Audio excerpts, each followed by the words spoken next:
Thank you, Whitaker. Welcome to the Unitarian Universalist Fellowship of Columbus, an inclusive religious community of people supporting each other in the search for truth and meaning. I'm Rick Spradlin, your service leader. The chalice is the symbol of Unitarian Universalism. It speaks to us of reason, tolerance, and freedom, and also of compassion, respect, and love. May its flame ever warm and illuminate our lives.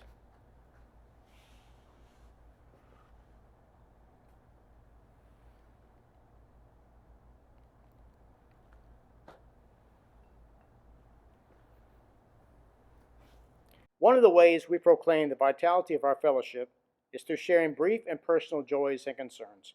I'll start by lighting a candle for any unspoken fears we may have.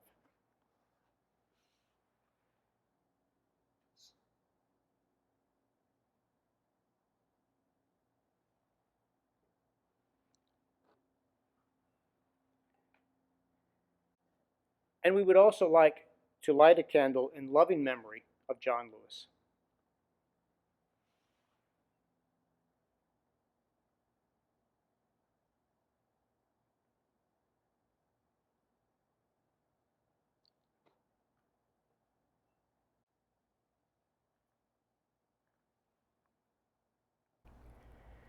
If you have any joys or concerns that you would like to share, please email those to our President, Hal Majette, or to our Office Administrator, Brenda Stevens, at uufcga@gmail.com.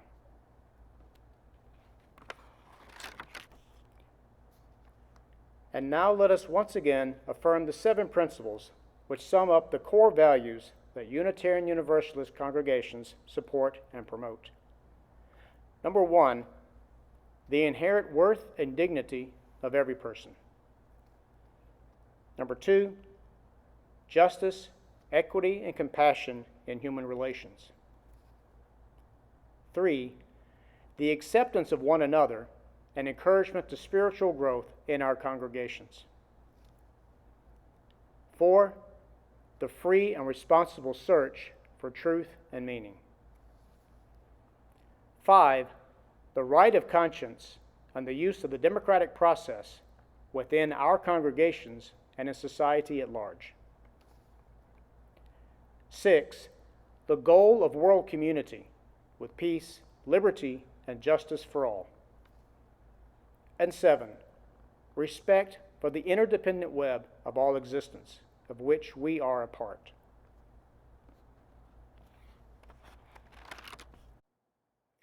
And now for our celebration of life toast. If you have something to drink, you can use that, or just toast with us in spirit. We celebrate life. We celebrate life with its beauty and its pain. We lift these cups in tribute to the achievements of human minds and hands, and in sensitivity to the frustrations of misfortune and heartache, not fixing blame or credit for the outcome of chance, sensing the risk, savoring the joy, sharing it all. Knowing of the certainty of death and remembering the value of each moment, we drink our toast of celebration to this time, to the future, to each other, to the throbbing of the earth and sea and sky with life. Together, we drink this toast in celebration of life.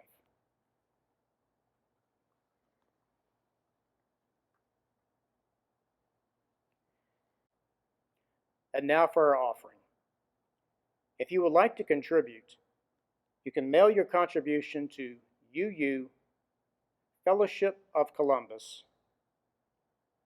Box 698, Fortson, Georgia, 31808.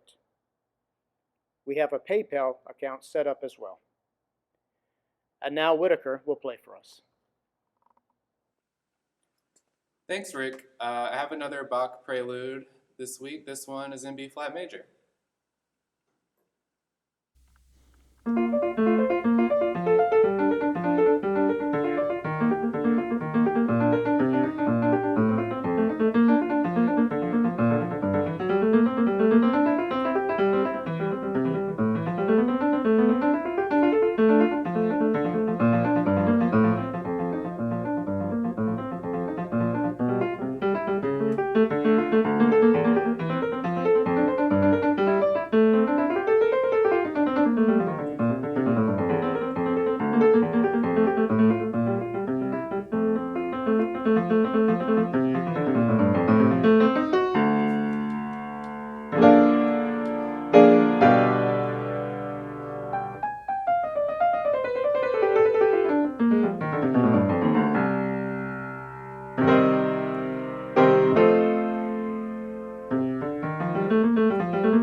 The interesting thing about reading from different scriptures of world religions is that you don't have to take the stories literally to see what type of moral questions have been asked throughout the ages. Scriptures give us a window into the moral debates of our ancestors. One such story is that of Cain and Abel from the book of Genesis in the Jewish Torah. Cain and Abel were the first sons of Adam and Eve. Cain, the firstborn, was a farmer, and Abel, his brother, was a shepherd. The brothers made sacrifices to Yahweh, each of his own labor. Cain offered grain, and Abel offered a young lamb. Yahweh approved of Abel's sacrifice, but not Cain's. We don't know why Cain's offering was rejected. It's been suggested that perhaps this was a nod to the preferred lifestyle of Moses, who is considered the traditional author of the Torah. Moses may have been saying that Yahweh favored the nomadic life of the shepherd over the settled life of the farmer. But the traditional opinion is that Cain didn't give the best that he had.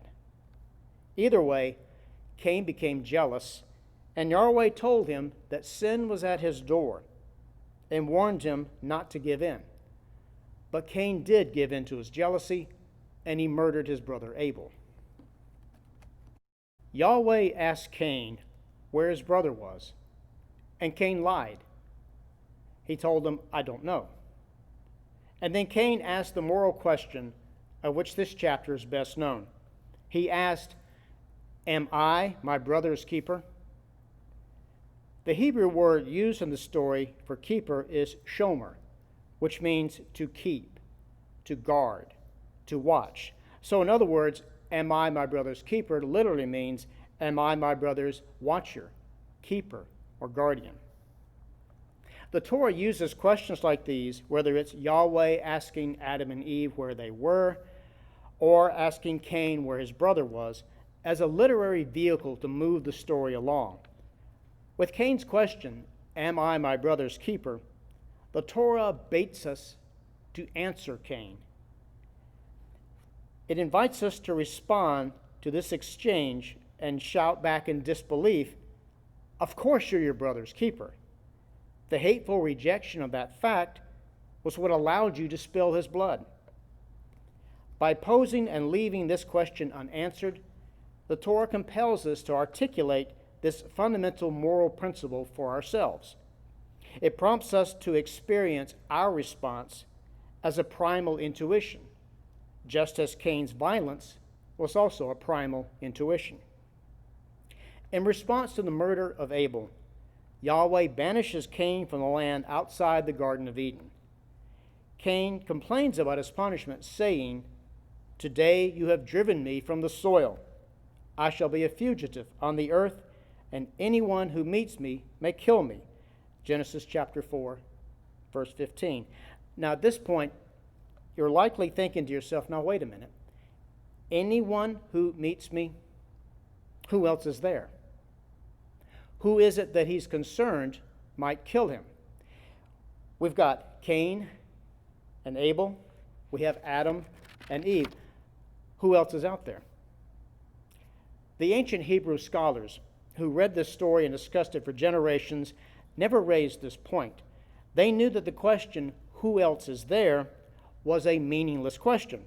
They understood that the story was never meant to be read as actual history. It was never meant to be taken literally. It's a moral story, just as no one took Shakespeare's plays as actual history, despite the historical references that they may have contained. After Yahweh banishes Cain, he gives him a mark so the others would not harm him. He condemns Cain to a life of wandering. He has settled down in the land of Nod, which literally means wandering, where he built a city and fathered the line of descendants, beginning with Enoch. In the story, Cain, of course, was trying to escape responsibility for his act. But the larger attitude reflected in that statement is, "I'm not responsible for anyone but myself. My job is to look out for number one." It's an attitude that has been widespread throughout human history. But to the question, "Am I my brother's or sister's keeper?" the Jewish rabbi Yeshua ben Yosef, Jesus the son of Joseph, gave a revolutionary answer. He not only taught us that you are the keeper of your brother, but taught on the Sermon on the Mount that you should love your enemies as well. Arguably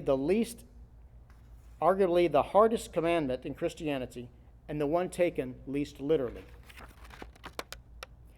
The importance of being our brother's keeper is expressed in one way or another in all of the world's religions.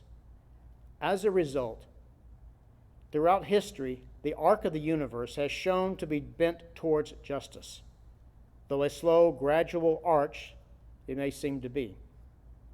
We're being drawn towards being our brother's keeper.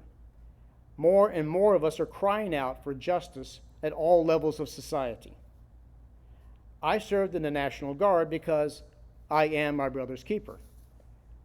I devoted my life to teaching children with disabilities because I am my brother's keeper.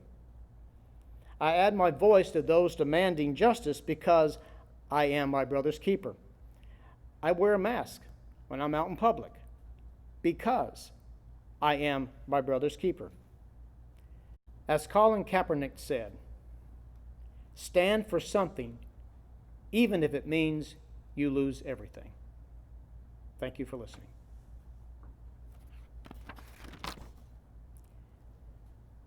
And now, before we extinguish the chalice, stay safe, stay healthy, and we'll see each other soon.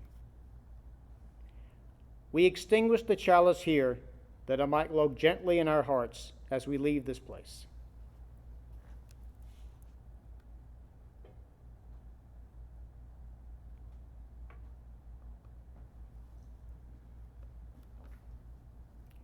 With unity of spirit, we go our ways in universal fellowship until we meet again. Whitaker?